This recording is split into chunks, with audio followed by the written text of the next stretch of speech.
The reason we don't look like healthcare is because we're not trying to look like healthcare. I think we're trying to look like other relatable sectors that consumers are familiar with. People underestimate, like, when you put a person in your ad, you're making a conscious choice of who you're going to cast, what they're going to look like, and how that represents you as a brand. And I think we take a lot of pride in the people we cast and who we put in our ads, because we try to put normal people that look relatable, and sometimes they look cool. And I think people they relate to that. When they see someone like that, they're like, oh man, he's losing his hair. I kind of look like him. Like, that's the brand I want to associate with. And we try to approach all our target conditions that they're all stigmatized. We understand that they really matter to these people, and it really affects how they show up in the world. And, confidence earlier, a lot of, if you lose weight, if you're performing better in the bedroom, if you don't want to wear a hat out at the family function, like, that all translates into how you feel and how you show up.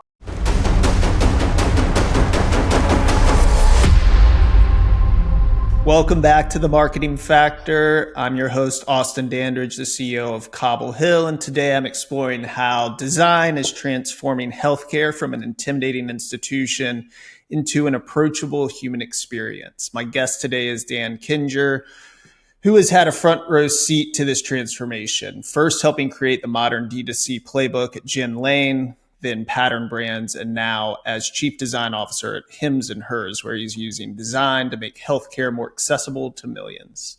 Dan, thanks so much for coming on The Marketing Factor. Awesome, man. Thanks for having me. Super excited to be here. We met, you probably don't remember this. I remember this. I was working for Movement Strategy with Jason Mitchell in probably 2010 or 2011. And we came to the Gin Lane office because I think you and Jason had connected somehow, and you introduced Jason to Gin Lane, and we came in and we met, and actually had Emmett on this podcast too to discuss that meeting. But that was pretty transformational and opening my eyes to marketing. Oh, that's awesome, man. That's great to hear. Yeah, that was a while ago. Jason's still at Movement, right? He's still running it? He is, yeah. He lives out in LA, and yeah, that's awesome. I've had him on the podcast as well. So. Oh, that's sick, man. I got to catch up with him. But yeah, we know each other from mutual college friends. That's how we got connected. But yeah, that was, we were doing Facebook apps way back when. That was wild. That was like the Wild West. That's right. That's how I kind of got started there at Movement, building out Facebook apps for like the Knicks and the Rangers and Madison Square Garden. That's right. Yeah. It's crazy. It's crazy to think how much social has changed since then, because these were apps that were literally, you would log into Facebook.com.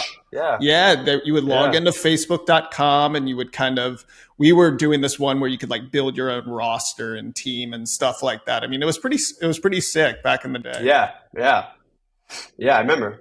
Yeah, I loved Gin Lane, and when I moved down to Charleston, I definitely looked at Gin Lane, and a lot of people did for just inspiration. And you really helped shape, I think, what we now consider the modern D2C aesthetic. What were like some of the key principles that guided your approach, and you guys just created distinctive brand identities from like Harry, Sweetgreen, but even before that, you were just doing like really cool stuff. Tell me a little bit about those days. Yeah, definitely. I think a lot of the driving force and a lot of things at Gin Lane was, we really got our start by doing portfolio sites for photographers and artists. And I think that kind of gave, this was like 2011, 2012.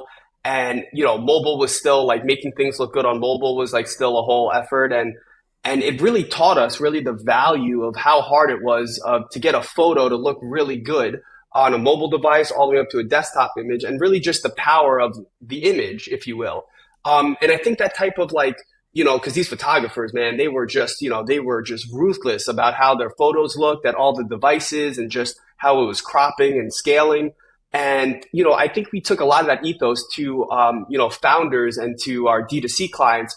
And it really just came down to like how we thought about content. I think we were one of the first few shops that were really, just psychos about content, about really pushing the founder. We got to do a photo shoot. It's got to be like this. We have to shoot the imagery. And, that kind of drove our design ethos of, just let the content be king, just let, a lot of minimal, a lot of white space, a lot of, let the photo do the work and really tell the story through the imagery and through the content. Even our whole design process at the time was like restructured around like when we did the photo shoot and getting content early because it was such like a novel idea. Like, there was other shops that were, they were doing 12-week long designs. They would design and they would never, handle the photography. They would never, talk about a photo shoot. And then you would come to us and we were like, yo, we were shooting after 3 weeks. We were doing like test shoots in the office. We were just trying to, and really putting a lot of the value of in the photography.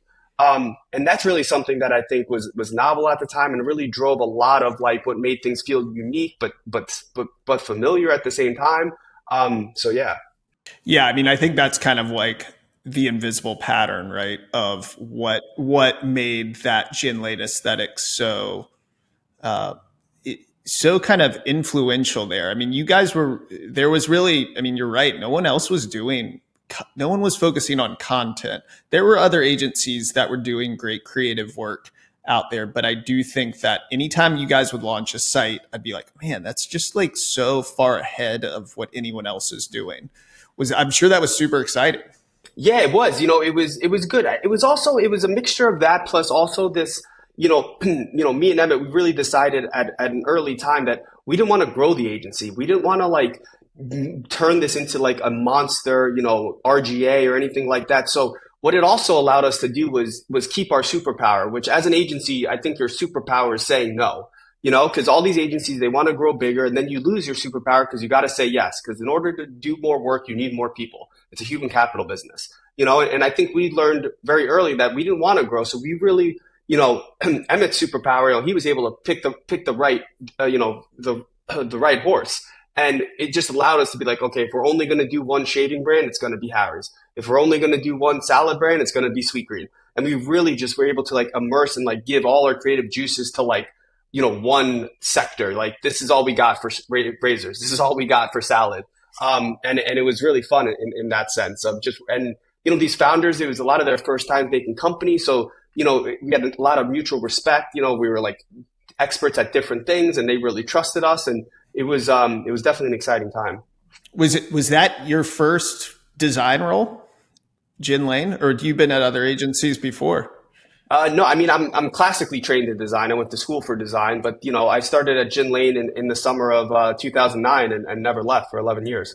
That's incredible. So tell me about the transition. I mean, so Gin Lane, what I would consider, I talked to Emmett about this, is like the height of your prowess, right?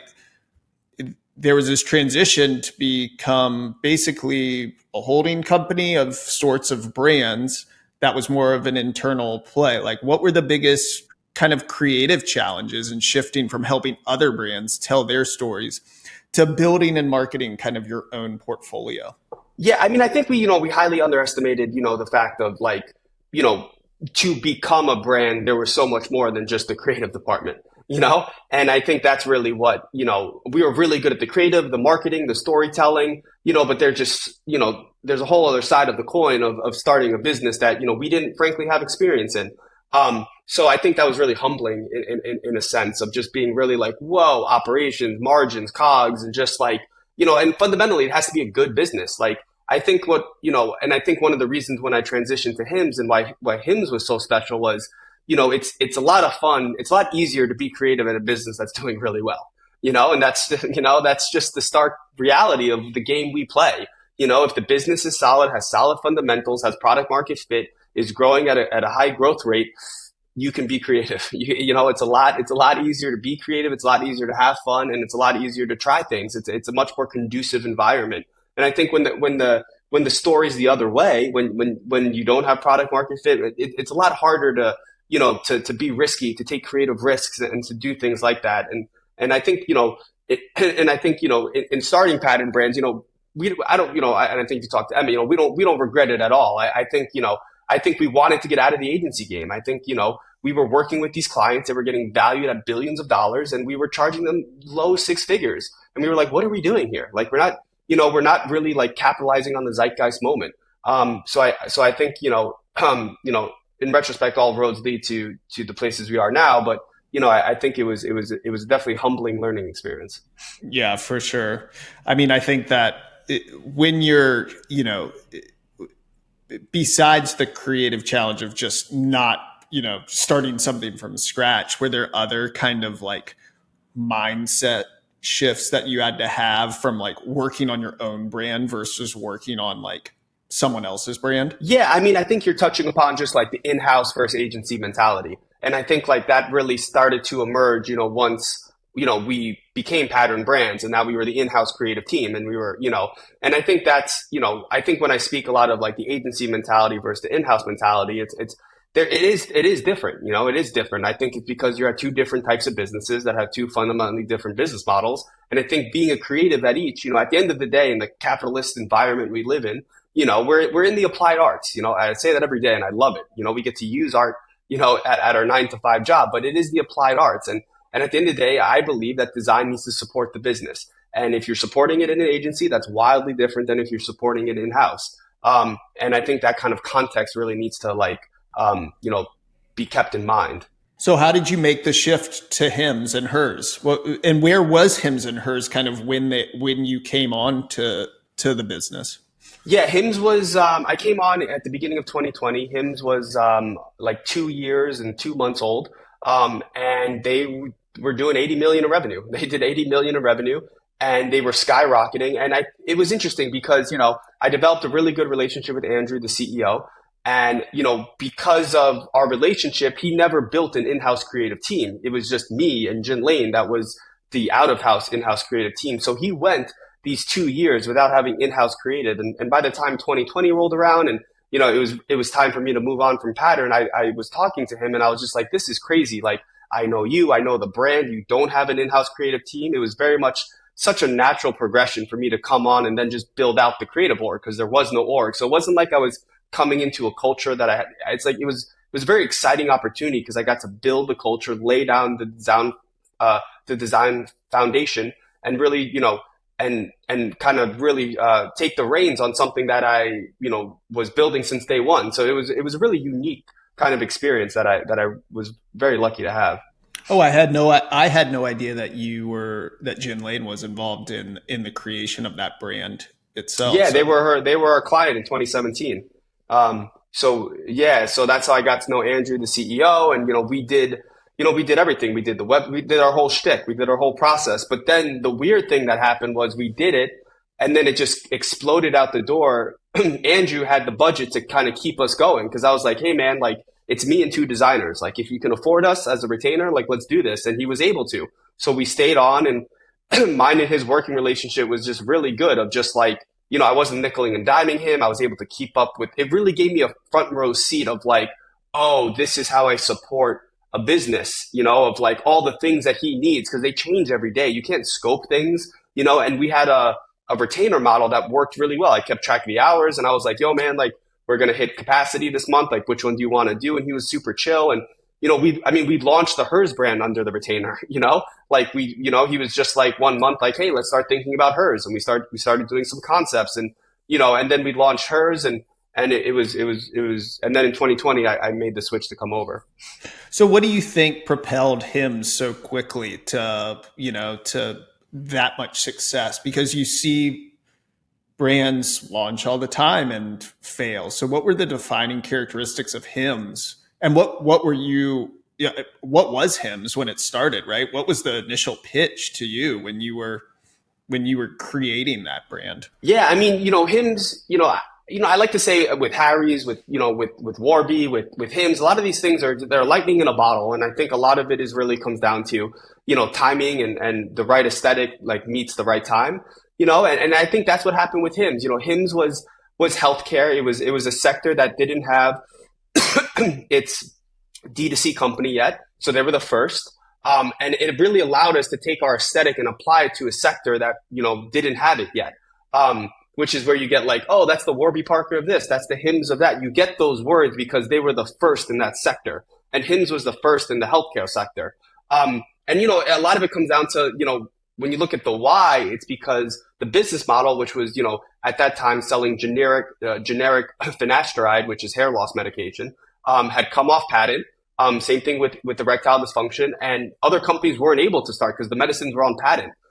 So it was this business opportunity timing versus like the sector didn't have any like VC like D2C companies, And then we took the aesthetic that we were doing with consumer brands and applied it to healthcare. And that's still fundamentally what I still do to this day, which I think really helps us stand out in a healthcare industry, is that we just treat it in a much more consumer, a visually consumer related way, where, we're a healthcare company that doesn't look like a healthcare company, and a lot of that is because we have a lifestyle, we have a vibe, we show people in our ads. And these are things that traditional healthcare doesn't do, but these are things that over the past decade, people have become familiar with, of like how soda, how Recess, how these companies present themselves, how friendly modern brands present themselves. And I think we're just doing that in the healthcare industry, which I think resonates with consumers when they're looking for a brand to associate themselves with. Why do you think that the healthcare industry traditionally didn't have kind of a unique design approach? And from an outsider's perspective, when we've done some healthcare work at Cobble Hill, it seems a little generic. A lot of times it's always, you see the ads all the time. Yeah, they look like stock photos. They're insane. Yeah. Why is that? Why are people afraid to take risks in that industry? I don't know if they're afraid to take. Why? That's the question I ask myself every day. It blows my mind why some of these companies haven't picked up on it yet. But I think when I dig deep into that question, I think fundamentally it's because healthcare, like the customer, the patient isn't their primary person. Like healthcare in this country, like they're dealing with insurance companies, you're dealing with PBMs. You're not talking directly to the customer. So I feel like a lot of pharmaceuticals, like creative, has to be really watered down, has to be really common denominator, because they don't even know who's their customer, because they don't have a relationship with their customer. They're not talking, they're not selling to their customer. They're dealing with insurance companies, hospitals, networks. But us, we're dealing with customers. That's our superpower. We're able to talk to customers. We have relationships with customers. We're selling customers. We need to convince the customer that they should trust us and that our product is efficacious. And pharmaceutical companies never had to do that, and they still don't have to do that. And I think that's fundamentally different of like, that because we've had to do that, it's taught us, and we know we have the skill to develop relationships with consumers, to think about how do you build trust? How do you build this relationship with someone, especially when you're dealing with like stigmatized issues, that, I'm not selling you a pot and pan here. I'm trying to, sell you confidence. I'm trying to get you back, so that you don't feel embarrassed and people take photos of you, and that you can enjoy things. So yeah. Yeah. I mean, did you come up with the name Hims? Were you part of the team? No. Okay. Cause you look at, part of the marketing is like, it's, the names of some of these are so esoteric, they don't feel like real words or anything like that for not just what you guys are, marketing, but any type, cancer treatments and all of these other types of drugs. They just come up with these names that don't resonate. Oh, they're insane. They're insane. You can't even say them. They're not words. Right. Like, yeah. Yeah. And then with us, it's like, yeah, we try to have a much more warm, approachable, empathetic, kind of conversation. Our drug names might still sound crazy, but at least, we try to wrap it and explain it and talk to people like human beings and explain to them what's going on. And I think that's still very novel. We have competitors and, they picked up on that. That's not like a secret sauce anymore. But I think when you still compare us to like big pharma and how Wall Street compares us to, I still think it's a competitive advantage, because I don't think they've ever had to learn that muscle. They've never had to do that. Some of these pharma, they don't know how the internet works, and I think we've grown up on the internet. This company was born on the internet. We know the value of how to market on the internet, how to communicate, how to build trust, and how to do those things. And I think, when you look at the mechanics of how to do that, it's a lot of words and images, and big pharma doesn't operate like that. So do you guys name each of your products too, kind of underneath that? Is that part of the design process too? Or is it more like, how does the naming of the actual drugs that you guys are selling come out, or can you not name? Yeah. So yeah, we can't name them. So, a lot of the medication we sell, is FDA named. It is the medication. It's the science. It is what it is. We sell finasteride. We sell, we sell, even the word Viagra, we don't sell Viagra. We sell generic Viagra. If you want to buy Viagra, it's 400 times as expensive, but that's the name brand there.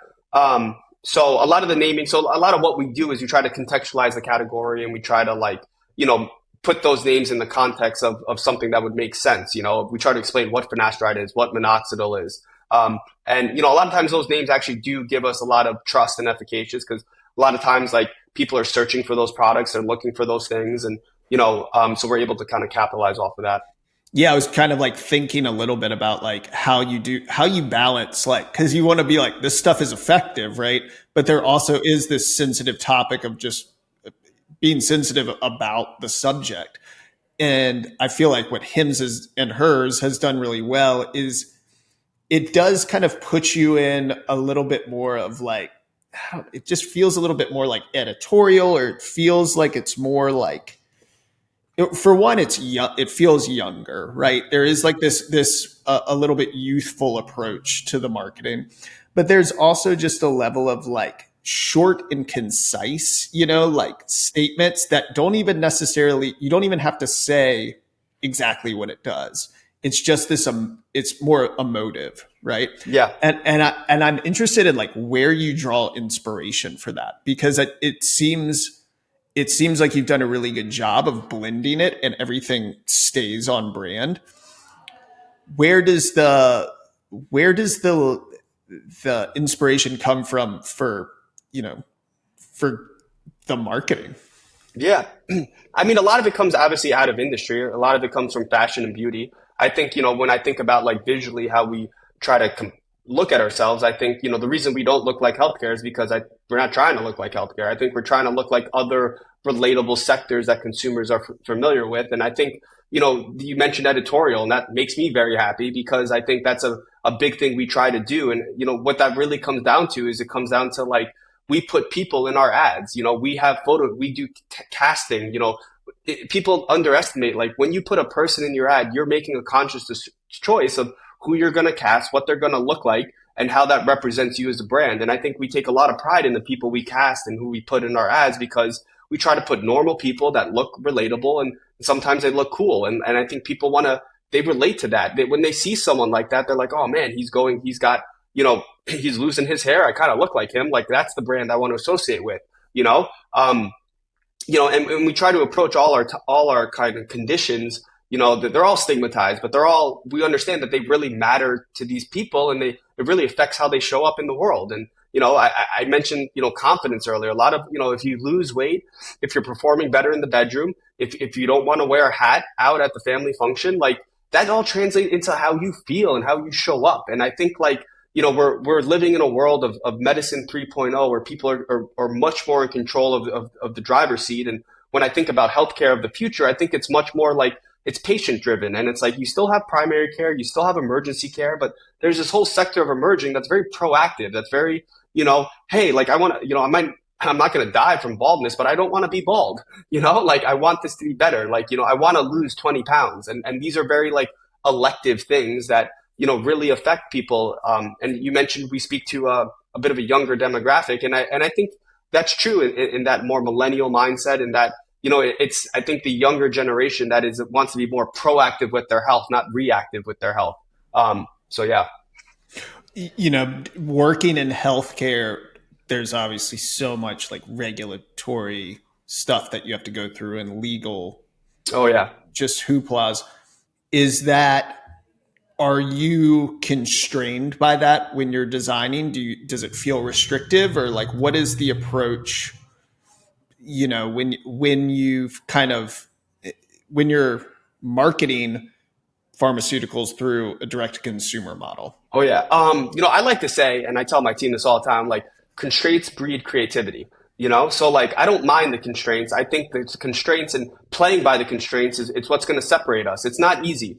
We have in-house legal, like legal is a thing, legal is a huge thing. We're dealing with the FTC, right? So how you sell things on the internet, and we're dealing with the FDA because they're the regulatory body that's overlooking how you talk about the medication. So we have two huge, regulatory bodies that we're always aware of. And we're a subscription business.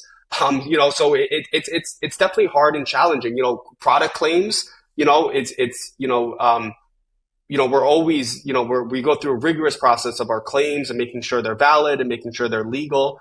Since we're selling a lot of, some, medication that might be out in the market for a while, we can leverage a lot of claims. Or sometimes we're selling the active ingredient in, like we sell semaglutide, the active ingredient in Ozempic, so we have to be very clear every time we say words and the qualifiers, you don't get to talk to a doctor. We provide access to a doctor, so there's a lot of like, nuance that you really get to sharpen yourself around. But, I think it's another thing I like to say is, pressure makes diamonds, we're constantly like bringing ideas to the table. Legal doesn't dictate, they recommend, right? So it's like, and everything is about assessing risk. You're always assessing risk. Is this too risky? What's going on in the climate? And I think it's all those things that really like produces really good creative. That's really hard for other people to copy or to imitate, because it's a lot of thought and a lot of a million little cuts that went into it. Yeah.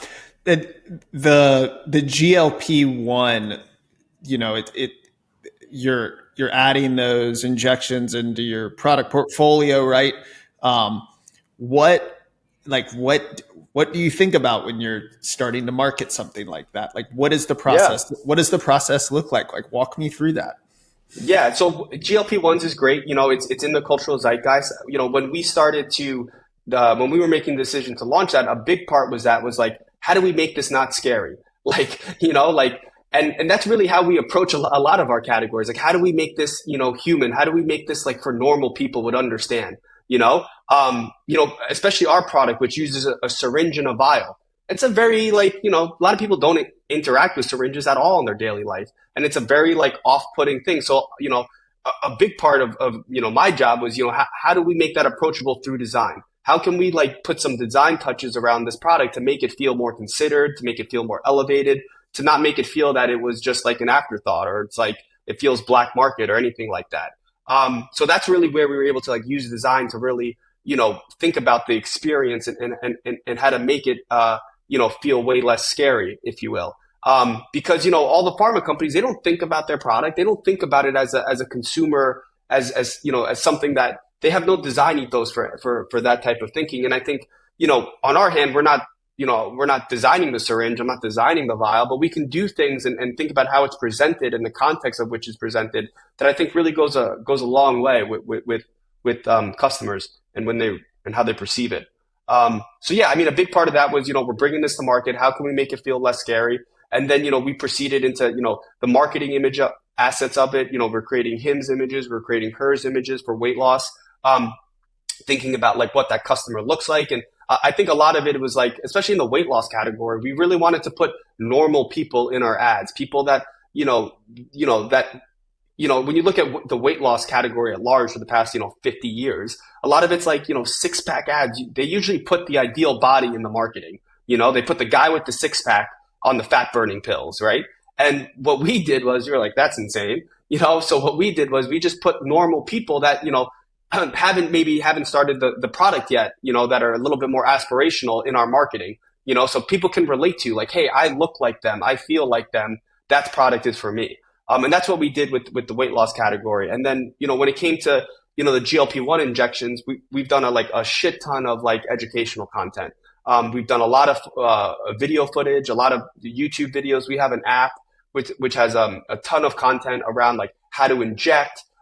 We've done the how to inject video like 4 different ways, just to really make sure, we have it in GIF form, we have it in JPEG form, we have it in video form, just to really handhold people. I think we really understand the value of handholding. I think big pharma just kind of plops you up, drops crap on your door. And I think we're really like, okay, like this is scary, this is new, like let's walk you through this in a way that I think feels very consumer centric.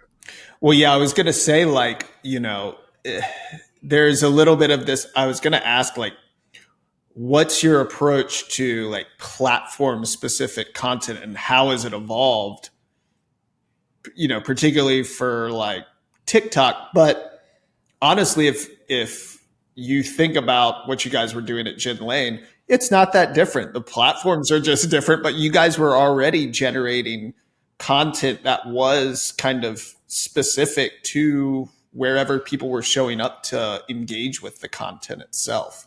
And I think that's a defining characteristic of good design. Yeah.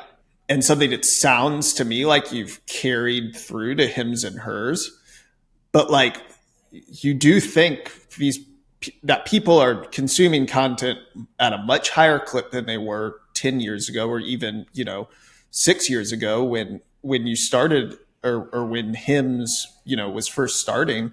um, what are some interesting patterns you're seeing in how kind of different generations engage with health and wellness content? Yeah, I mean, like you said, I mean, the amount of content that we're needed to run this business is if you would have told me, if I would have known this much content like 6 years ago, I would have thought I was crazy for making as much as I do now. It's just when you think about it from the acquisition, from the top of funnel perspective, all the way down to the retention perspective, it's like insane. I mean, now with performance marketing, like it's a whole different animal, and it's an animal that I very much have learned to embrace and gotten quite good at, frankly, in terms of building that in-house capability and being able to, I like to say, like, it's important that our brand looks native to the channel. Wherever we show up, we should look like we belong on that channel. We shouldn't be so precious with our brand that like we look the same everywhere. Like I think that's a bit dated thinking. I think you have to look native to where you're going to show up. So whether that's paid ads in Facebook, Instagram, TikTok,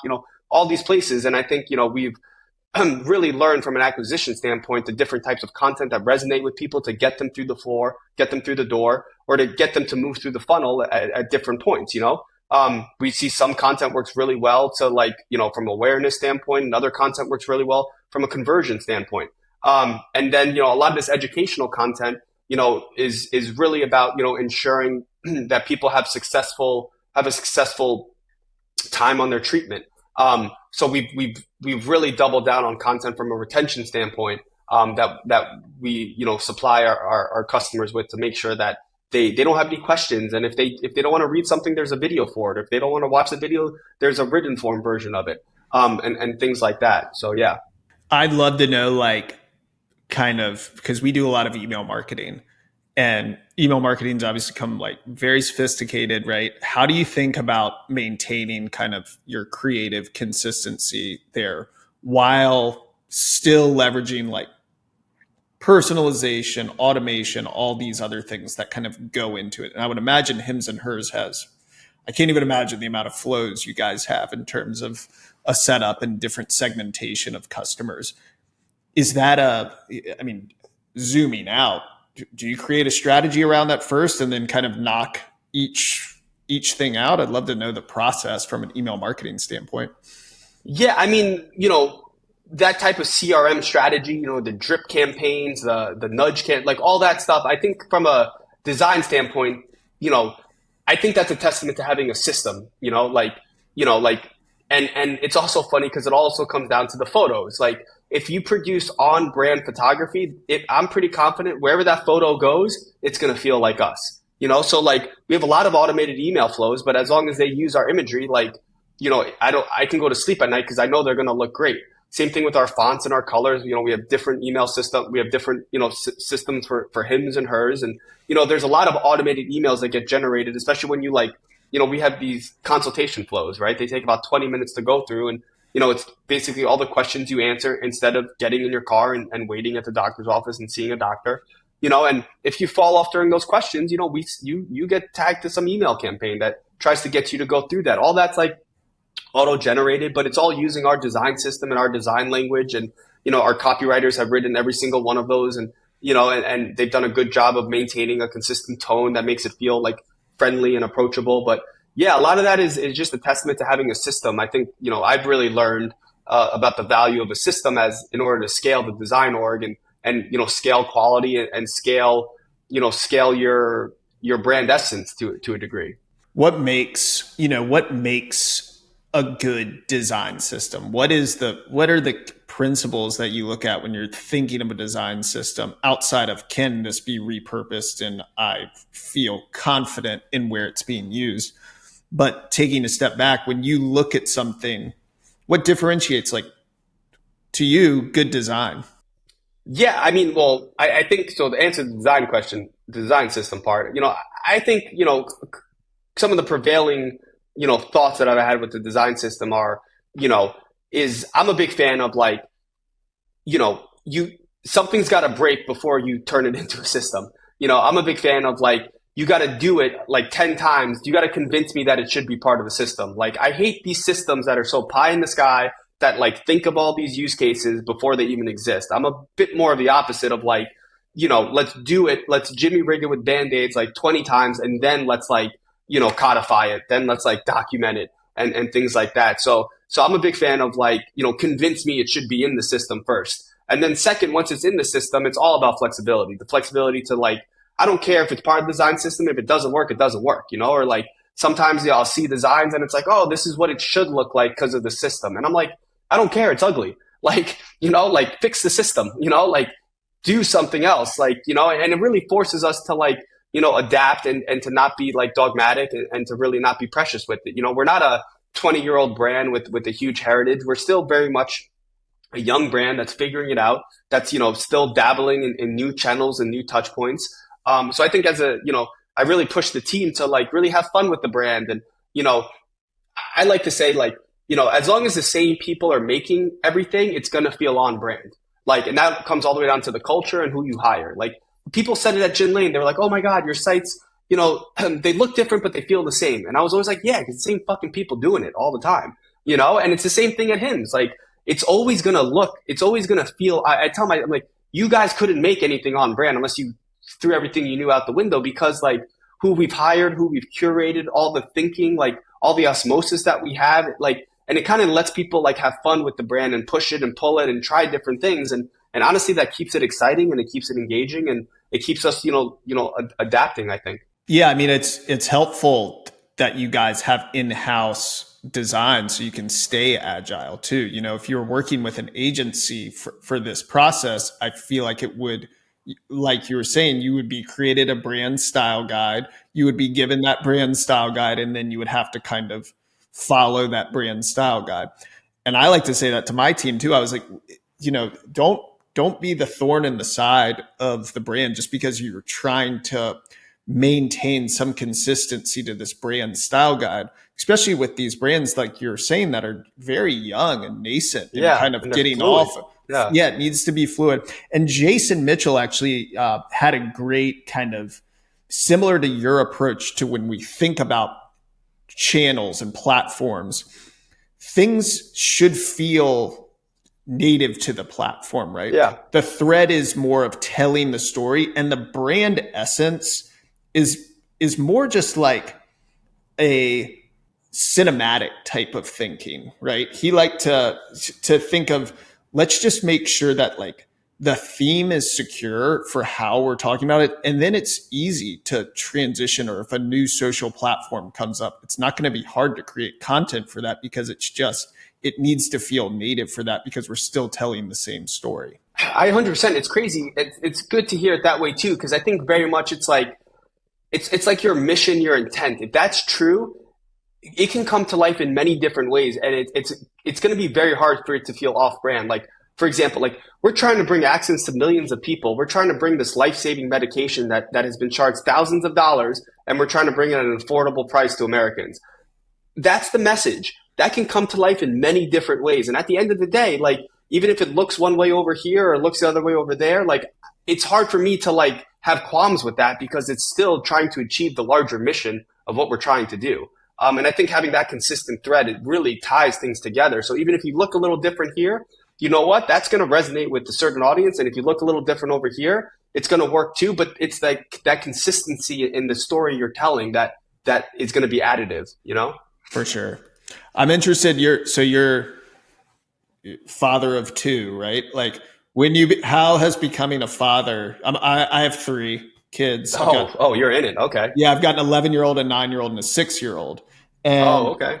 I'm interested how like becoming a father for you kind of influenced your perspective on design and marketing, particularly in terms of like how brands communicate with like family dynamics, because I would imagine that comes across a little bit in what Hims and Hers is doing too. Yeah, I mean, being a father has like changed everything. I mean, it's changed how I work. It's changed how I view the world. It's changed, it's changed it all. I think when it comes to marketing, I think, it has made me like acutely aware of just like design's role and how we're speaking to people, how you speak to the family unit. I mean, we have the Hims brand, we have the Hers brand. I think that's taught us a lot of how we speak to the, different genders and what resonates with different people, because different things resonate with different people. Like, cheat code, that's true. Like how we speak to men is very different than how we speak to women.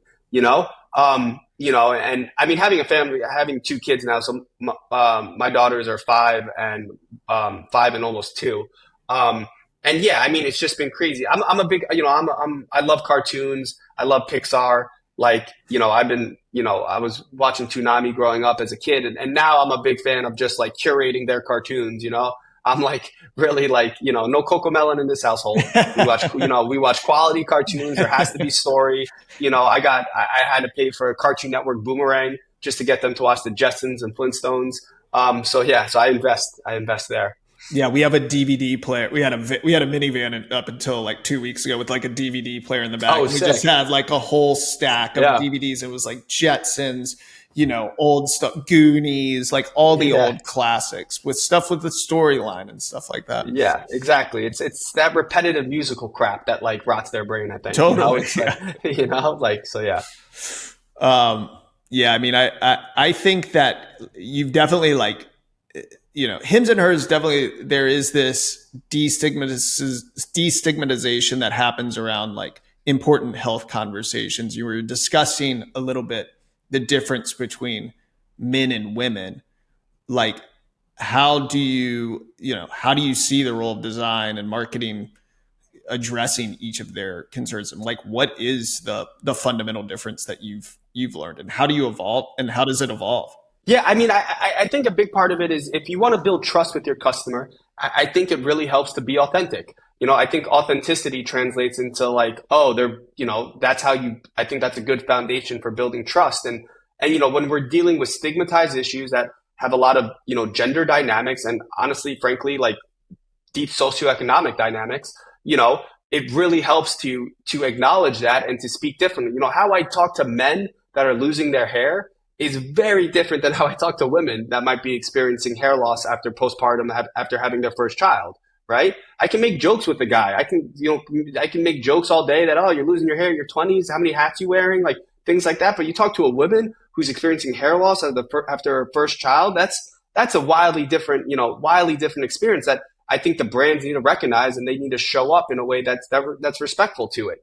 And then you look at the weight loss category. Same thing with men. Same thing with women. And I think having both brands has really allowed us to flex and to acknowledge that and to really be aware of like, hey, like we know we look at you as an individual human being, and we can speak to that and make you feel way more comfortable. And I think a big part of the healthcare system is being judged and not being taken seriously. And I think we're able to hit that straight on with our brands.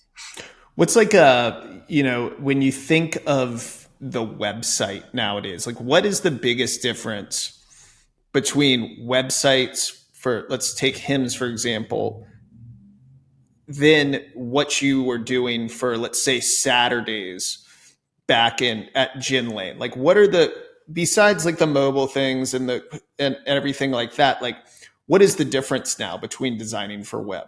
Yeah, I mean, I think a big part of it, I think back then, we used to view the website as kind of like the front door to the brand, which it still very much is. But I think at Gin Lane, we really viewed the website as, the end all be all. Like, I mean, at that time, we were convincing people to have websites. We were trying to get people to invest in their website.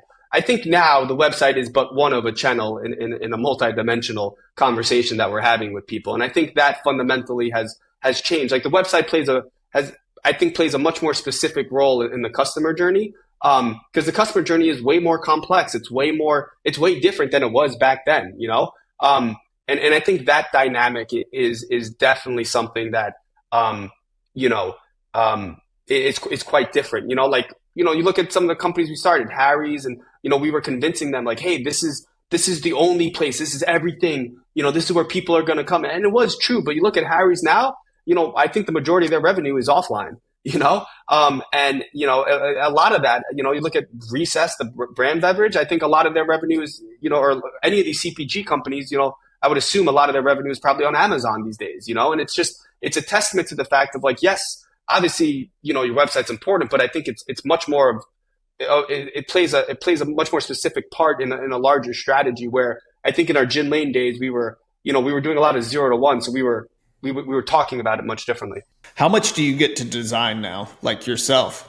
Um, you know, I mean, I do a lot of creative direction. I think I'm pretty hands on with the team. I know the brand quite well, and I've been with the brand since the beginning, and I still have a strong POV, and I still really care about things. So, I definitely take pride in my ability to go from 10,000 feet to 2 feet. And I like our creative org is quite large. We're like 80 people. So like I really enjoy working with people individually and creating a safe environment to try ideas and things like that. So I'm not tactically designing anymore, but I am still doing a lot of like turn right here or like whoa, like what's going on there. And I like to set the direction in the beginning. If we're trying to do a new initiative, I really try to be like, okay, hey, this is what we're thinking, or hey, like let's start off trying this, and that really allows me to stay very close to the work. Last question I have for you is like, what are you inspired by? Like outside of like, what are you like, sounds like old school, cartoons. Yeah, I mean, I think architecture and just out of industry stuff just inspires me. The music industry, I think, is a never-ending pool of inspiration. I think just artists and just everything. The music, I think, the music industry is always on the zeitgeist of defining the trends and things like that. So the music industry, I love architecture. I think architecture is also just another area. Art too, just staying what's going on in the art world. I feel like those things really can provide a lot of creative juices to kind of keep things going. And then, yeah, I mean, I'm a huge animation geek. Like, I love animated stuff. Like, when I was in college, I was trying to apply to Pixar. So like, I think like I'm still watching animated. I watched like The Wild Robot last night from DreamWorks, and I'm just I'm like I watched Inside Out too before I watched it with my daughter. So like I'm still just trying to like stay on the pulse of things, and that's why I make the joke.